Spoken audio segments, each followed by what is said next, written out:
ಎಲ್ಲರಿಗೂ ನಮಸ್ಕಾರ. Curious minds Kannada YouTube ಚಾನಲ್ಗೆ ಸ್ವಾಗತ. ನಾನು ನಿಮ್ಮ ಸೈನ್ಸ್ ಫೆಸಿಲಿಟೇಟರ್ ಪೂಜಾ. ಈ ವಿಡಿಯೋದಲ್ಲಿ ನಾವು 6ನೇ ತರಗತಿಯ 5ನೇ ಅಧ್ಯಾಯ ಉದ್ದದ ಅಳತೆ ಮತ್ತು ಚಲನೆ ಈ ಪಾಠದ ಅಭ್ಯಾಸ ಪ್ರಶ್ನೋತ್ತರಗಳನ್ನು ನೋಡ್ತಾ ಹೋಗೋಣ. ಮೊದಲನೇ ಪ್ರಶ್ನೆ, ಕೋಷ್ಟಕ 5.5ರ ಕಂಬಸಾಲು 1ರಲ್ಲಿ ಕೆಲವು ಉದ್ದಗಳನ್ನು ನೀಡಲಾಗಿದೆ. ಕೆಲವು ಏಕಮಾನಗಳನ್ನು ಕಂಬಸಾಲು 2ರಲ್ಲಿ ನೀಡಲಾಗಿದೆ. ಉದ್ದವನ್ನು ಅಳತೆ ಮಾಡುವ ಸೂಕ್ತ ಏಕಮಾನಗಳೊಂದಿಗೆ ಅವುಗಳನ್ನು ಹೊಂದಿಸಿದೆ ಆಲ್ರೆಡಿ. ದೆಹಲಿ ಮತ್ತು ಲಕ್ನೋಗಿರುವ ದೂರ ಕಿಲೋಮೀಟರ್, ನಾಣ್ಯದ ದಪ್ಪ ಮಿಲಿಮೀಟರ್, ಅಳಿಸುವ ರಬ್ಬರ್ನ ಉದ್ದ ಸೆಂಟಿಮೀಟರ್, ಶಾಲೆಯ ಮೈದಾನದ ಉದ್ದ ಮೀಟರ್. ಎರಡನೇ ಪ್ರಶ್ನೆ, ಕೆಳಗಿನ ವಾಕ್ಯಗಳನ್ನು ಓದಿ ಮತ್ತು ಸರಿಯಾಗಿದ್ದರೆ ಸರಿ ಎಂದು, ತಪ್ಪಾಗಿದ್ದರೆ ತಪ್ಪು ಎಂದು ವಾಕ್ಯದ ಎದುರಿಗೆ ಬರೆಯಿರಿ. ಮೊದಲನೇದು, ರಸ್ತೆಯಲ್ಲಿ ನೇರವಾಗಿ ಚಲಿಸುತ್ತಿರುವ ಕಾರಿನ ಚಲನೆ ಸರಳಾತ್ಮಕ ಚಲನೆಗೆ ಉದಾಹರಣೆಯಾಗಿದೆ. ಸರಿ. 2, ನಿರ್ದೇಶಕ ಬಿಂದುವಿಗೆ ಸಂಬಂಧಿಸಿದಂತೆ ಯಾವುದೇ ವಸ್ತುವು ತನ್ನ ಸ್ಥಾನವನ್ನು ಬದಲಾಯಿಸುವುದನ್ನು ಚಲನೆ ಎನ್ನುತ್ತೇವೆ. ಸರಿ. 3, 1 ಕಿಲೋಮೀಟರ್ = 100 ಸೆಂಟಿಮೀಟರ್. ತಪ್ಪು. ಮೂರನೇ ಪ್ರಶ್ನೆ, ಕೆಳಗಿನವುಗಳಲ್ಲಿ ಯಾವುದು ಉದ್ದದ ಅಳತೆಯ ಪ್ರಾಮಾಣಿತ ಏಕಮಾನವಲ್ಲ? 1 ಮಿಲಿಮೀಟರ್, 2 ಸೆಂಟಿಮೀಟರ್, 3 ಕಿಲೋಮೀಟರ್, 4 ಗೇಣು.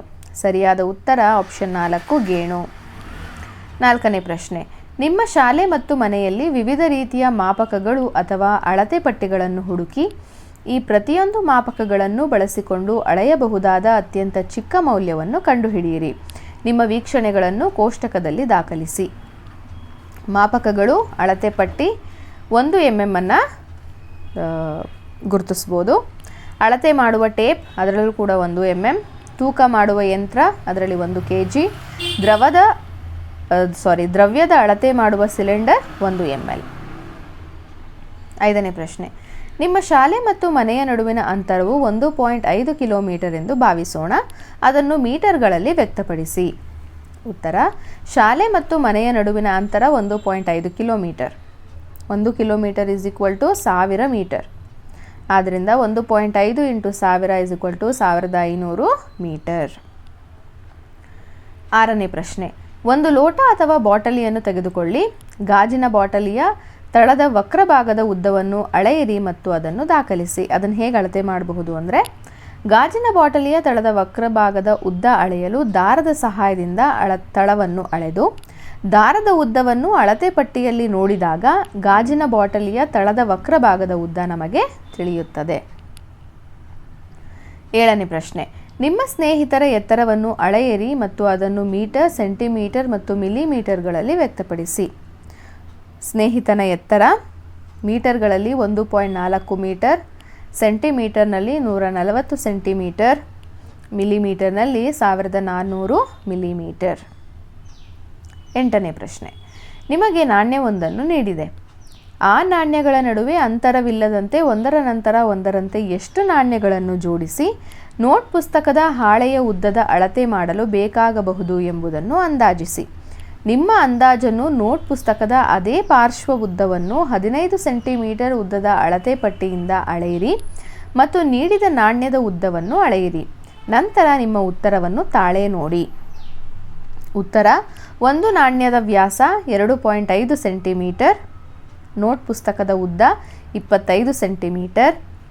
ಆದ್ದರಿಂದ ಅಳತೆ ಮಾಡಲು ಬೇಕಾಗುವ ನಾಣ್ಯಗಳ ಸಂಖ್ಯೆ 25 / 2.5 = 10 ನಾಣ್ಯಗಳು. ಒಂಬತ್ತನೇ ಪ್ರಶ್ನೆ, ರೇಖೀಯ, ವೃತ್ತೀಯ ಮತ್ತು ಆಂದೋಲನ ಚಲನೆಗಳಿಗೆ ತಲಾ 2 ಉದಾಹರಣೆ ಕೊಡಿ.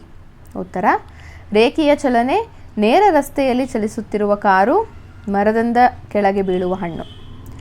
ವೃತ್ತೀಯ ಚಲನೆ: ತಿರುಗಣಿ ಆಟದಲ್ಲಿ ಮಗುವಿನ ಚಲನೆ, ಫ್ಯಾನಿನ ರೆಕ್ಕೆಗಳ ಚಲನೆ.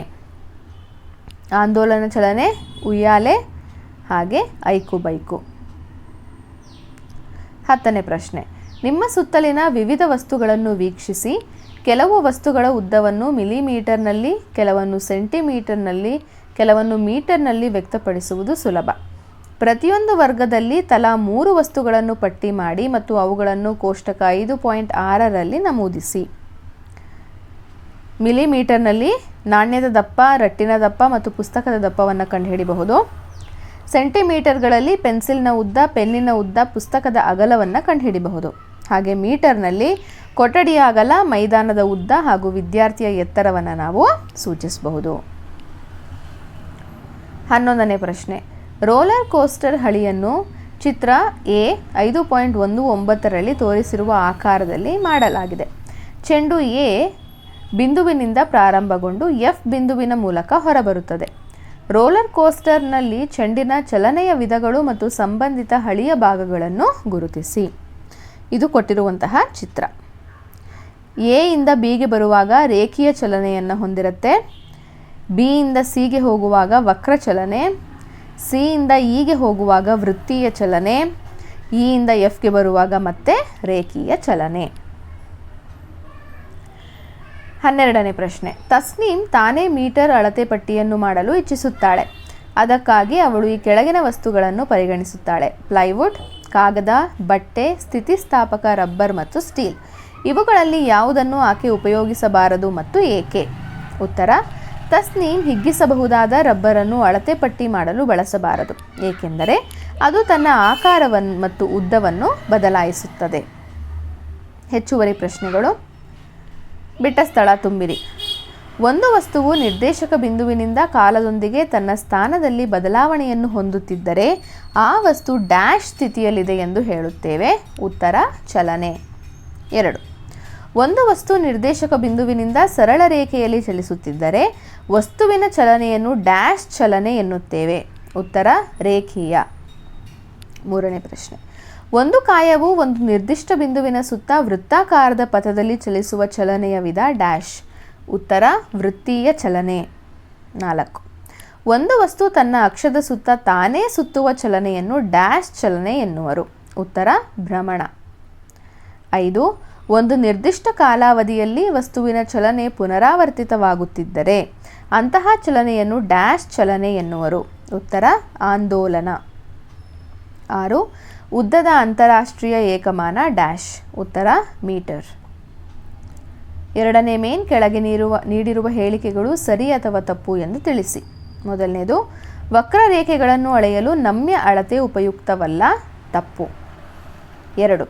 ಒಂದು ವಸ್ತು ನಿಶ್ಚಲ ಸ್ಥಿತಿಯಲ್ಲಿದ್ದರೆ ನಿರ್ದೇಶಕ ಬಿಂದುವಿನಿಂದ ಅದರ ಸ್ಥಾನ ಬದಲಾಗುವುದಿಲ್ಲ. ಸರಿ. 3. ನಿಶ್ಚಲ ಸ್ಥಿತಿಯಲ್ಲಿರುವ ವಸ್ತು ಎಲ್ಲ ನಿರ್ದೇಶಕ ಬಿಂದುಗಳಿಂದ ಸಂಬಂಧಿಸಿದಂತೆ ಸದಾ ಸ್ಥಿರವಾಗಿರುತ್ತದೆ. ತಪ್ಪು. 4. ವೃತ್ತೀಯ ಚಲನೆಯು ರೇಖೀಯ ಚಲನೆಯ ಒಂದು ವಿಧವಾಗಿದೆ. ತಪ್ಪು. 5. ಕೆಲವು ಸಂದರ್ಭಗಳಲ್ಲಿ ವೃತ್ತೀಯ ಚಲನೆ ಮತ್ತು ಆಂದೋಲನ ಚಲನೆ ಆವರ್ತಕ ಚಲನೆಗಳಾಗಿರುತ್ತವೆ. ಸರಿ. 3ನೇ ಮೇನ್. ಹೊಂದಿಸಿ ಬರೆಯಿರಿ. Metre m, centimetre cm, millimetre ಅಂದರೆ 0.1 ಸೆಂಟಿಮೀಟರ್, ಕಿಲೋಮೀಟರ್ 1000 ಮೀಟರ್. ಹಾಗೆಯೇ ಇನ್ನೊಂದು, ರೇಖೀಯ ಚಲನೆ ತೆಂಗಿನಕಾಯಿ ಮರದಿಂದ ಬೀಳುವುದು. ವೃತ್ತೀಯ ಚಲನೆ ಫ್ಯಾನ್ನ ಬ್ಲೇಡ್ನ ತುದಿಯ ಚಲನೆ. 3. ಆಂದೋಲನ ಚಲನೆ ಜೋಕಾಲಿಯ ಚಲನೆ. 4. ಆವರ್ತಕ ಚಲನೆ ಗಡಿಯಾರದ ಲೋಲಕದ ಚಲನೆ. ಕೆಳಗಿನ ಪ್ರಶ್ನೆಗಳಿಗೆ ಉತ್ತರಿಸಿ. ಮೊದಲನೇದು, ಅಳತೆಯ ಆದರ್ಶಮಾನ ಎಂದರೇನು?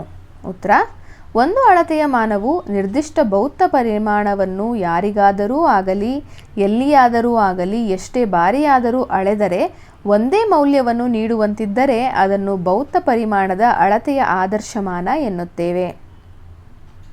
2ನೇ ಪ್ರಶ್ನೆ. ನೀವು ಬಳಸುವ 15 ಸೆಂಟಿಮೀಟರ್ ಸ್ಕೇಲ್ನಲ್ಲಿ 2 ಅನುಕ್ರಮ ದೊಡ್ಡ ಗೆರೆಗಳ ನಡುವಿನ ಅಂತರ ಎಷ್ಟು? 1 ಸೆಂಟಿಮೀಟರ್. 3ನೇ ಪ್ರಶ್ನೆ. 1 ಸೆಂಟಿಮೀಟರ್ನಲ್ಲಿ ಎಷ್ಟು ಮಿಲಿಮೀಟರ್ಗಳಿವೆ? ಉತ್ತರ: 1 ಸೆಂಟಿಮೀಟರ್ = 10 ಮಿಲಿಮೀಟರ್.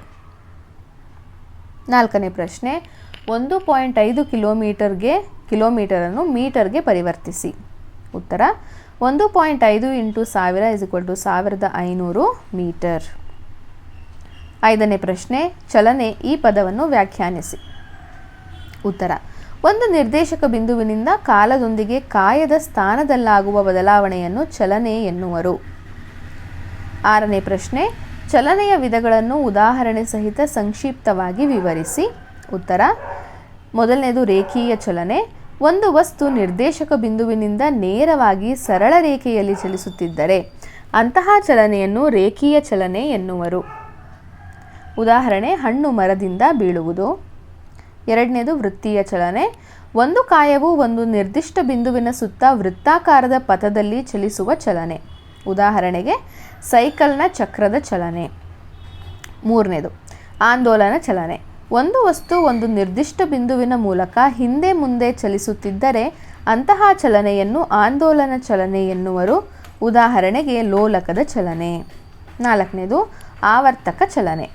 ನಿರ್ದಿಷ್ಟ ಕಾಲಾವಧಿಯಲ್ಲಿ ಪುನರಾವರ್ತನೆಯಾಗುವ ವಸ್ತುವಿನ ಚಲನೆ. ಉದಾಹರಣೆ ಗಡಿಯಾರದ ಮುಳ್ಳಿನ ತುದಿಯ ಚಲನೆ. ಇದಿಷ್ಟು ಕೂಡ ನಿಮ್ಮ ಪಠ್ಯಪುಸ್ತಕದಲ್ಲಿ ನೀಡಿದಂತಹ ಪ್ರಶ್ನೆಗಳಿಗೆ ಉತ್ತರ ಹಾಗೂ ಹೆಚ್ಚುವರಿ ಪ್ರಶ್ನೆಗಳಿಗೆ ಉತ್ತರಗಳಾಗಿದ್ವು. ಈ ವಿಡಿಯೋ ನಿಮ್ಮೆಲ್ರಿಗೂ ಸಹ ಇಷ್ಟ ಆಗಿದೆ ಅಂತ ಅಂದ್ಕೊಳ್ತೀನಿ. ಇಷ್ಟ ಆಗಿದ್ರೆ ದಯವಿಟ್ಟು ಲೈಕ್ ಮಾಡಿ, ಶೇರ್ ಮಾಡಿ. ನೀವಿನ್ನೂ ನಮ್ಮ ಚಾನಲನ್ನು ಸಬ್ಸ್ಕ್ರೈಬ್ ಮಾಡ್ಕೊಂಡಿಲ್ಲ ಅಂದರೆ ದಯವಿಟ್ಟು ಸಬ್ಸ್ಕ್ರೈಬ್ ಮಾಡ್ಕೊಳ್ಳಿ ಅಂತ ಹೇಳ್ತಾ ಧನ್ಯವಾದಗಳು.